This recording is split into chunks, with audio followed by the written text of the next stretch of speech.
These 14-year-olds were not prepared to go out of the commune and start conducting their own lives, because they were that way protected in the Shalam community to live together in a community.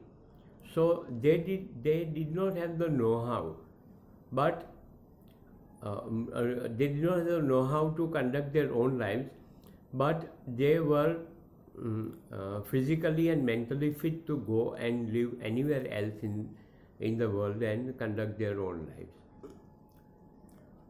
So when the 14-year-olds were not prepared for going out, they requested Tay that we don't want to go out of here, or if we were to go out, we have to know what is happening outside. So the children were divided into groups of 12 each, and a leader was made to take them into the city to make them experience as to what the city life was like, because these children had never had this kind of experience before, because they had never lived outside the commune. When they saw and experienced the city life of people, the children of Shalam, all these 14-year-olds, were confused and came up with all kind of questions of happenings that they could not understand. And the happenings of in the city life were, for example, why do people sit around reading newspapers? Because that is what we see around when we go outside in the morning, 9 o'clock, 10 o'clock. There are a lot of people sitting around reading newspapers. There are so many people sitting around in the gardens, senior people who would be just sitting around doing nothing or just having a small talk among themselves. What is the meaning of so many people strolling by, just taking a walk? Then they would see quite a few places where there would be masters and servants. We see it around us all the time. So the children ask, what are the masters? Which are the masters and which are the servants? Can the servants not become masters? So this is a very valid question among people who are inquisitive. It's a very valid question. Then they would see bells ringing in temple. So what are the bells ringing for? Are they in the temple of the Creator? Take us there.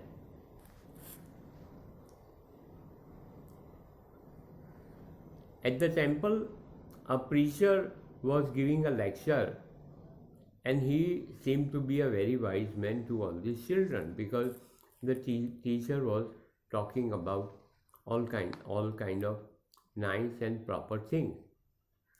So the children decided to go and ask the preacher as to why does he not bring in all the destitute children into the temple and bring them up over there.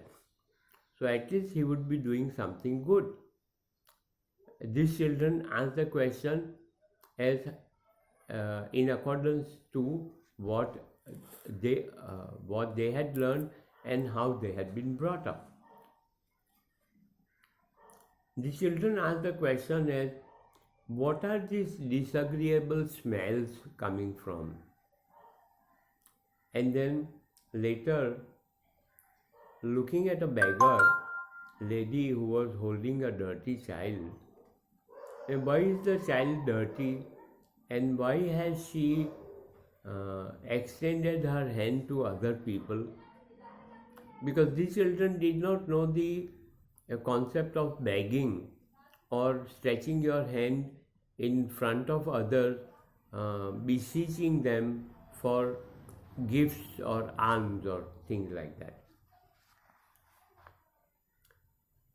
The further questions are, has someone not told the rich to help out this beggar lady and take her to their home? Why does she not come to live with us? The children, the way they were brought up, they wanted to take this beggar lady to their house, to their home. What do the people mean about rights and privileges?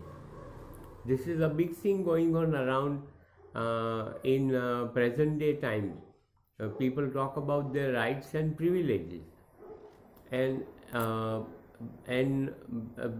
most of us don't talk about our duties and responsibilities or what we can do for the rest of the community.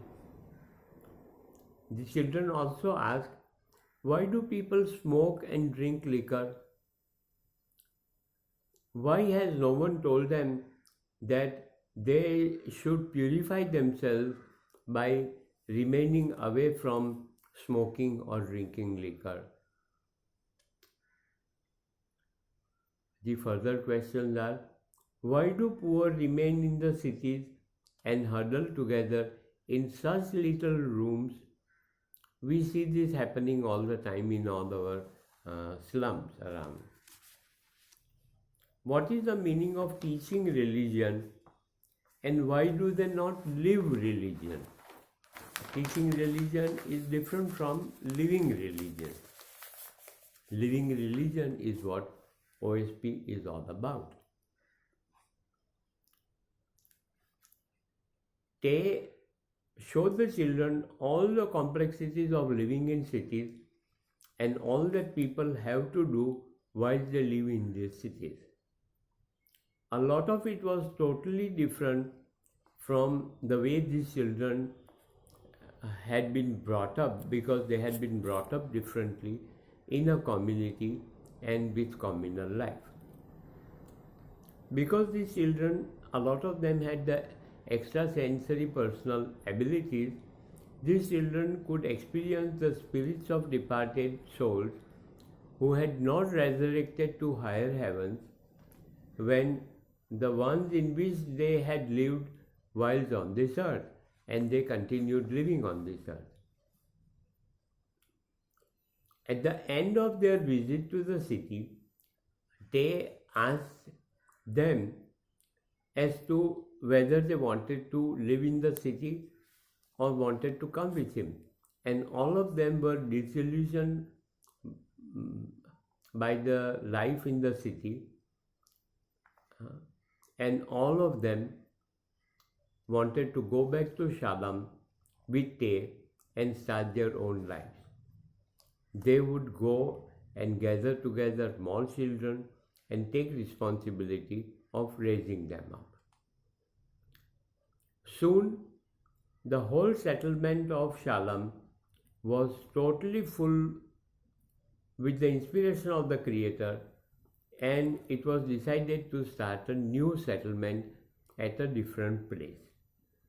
The new settlement would be complementary to Shalom. It was inspired by the Creator that the size of the new settlement would not be more than 3,000 people. A large city generates many problems which cannot be solved. For the new settlement, 200 adults and more than 300 among them, 200 of them were 14-year-olds who volunteered to start another commune in another part of the country. This commune was named Ilium, signifying healthy water, because it was close to mineral springs. Most of the difficulties and hardships that had overcome in establishing Shalom, because of experiences of Shalom and the help that was received from Shalom, the new place was greatly improved like the one at Shalom. Every succeeding year, more children reached 14 years of age and were allowed to start their own lives, and new communes started to be established every year or two. All of these communes took in more and more influence from the cities and other places. A lot of adults were also admitted into the commune, with care being taken that they were faithists and would do all the work that needed to be done on regular basis. It is a talent to hear your Creator. Everyone has that talent, but most of us do not try to develop this talent. It is seated in the soul. When this power is allowed to be developed, there is growth of wisdom, love, purity, and spirituality. Soon, a lot of children became of marriageable age since they were brought up in spiritual environment. They did not have the concept of ownership and ego, and with outlook of good for the community. They had no worldly ambitions. Soon, colonies of faithists were springing up in all parts of the world, free to get married and have their own children. Soon, looking at the working of these new communes, some of the rich people gave up all their wealth and their landed properties and invited the destitutes and the underprivileged to live in, to start new communes which they helped set up. None of these communes were bound by written laws, had no masters or leaders or governments except for the light of the Creator. There were no customs or commands of any colony, but they lived as per the highest light of the Creator.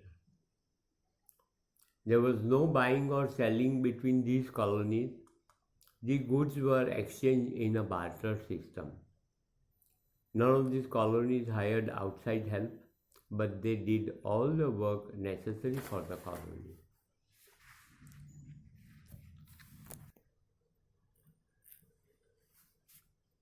With the success of the new established movement of establishing communes of faithists, the higher power started withdrawing their highest angels from the cities, from places of worship, from governments and lawmakers, and none of them thought or worked for the underprivileged, but working for their own gain.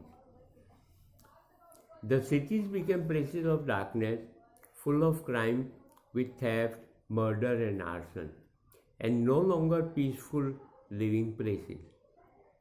There was more and more disharmony, lawlessness, and numbers of divorces kept on going higher and higher, and evil multiplied on the earth. It was for similar reasons that the continent of Pend was submerged in those days, 24,000 years ago. More and more new communes came up, and their coordination also improved. Faithists from one commune could go over to any other commune and start living over there and working there. It was a no barrier living for them. They became more and more attractive for common people, and more people started adopting their kind of understanding and joining the commune, leading to fall of the cities due to the evil ways they were engaged in. According to OSP, this is the future of the way of living on the earth, which will be Jehovah's kingdom on earth, the highest that one can hope for. And OSP was written in 1848.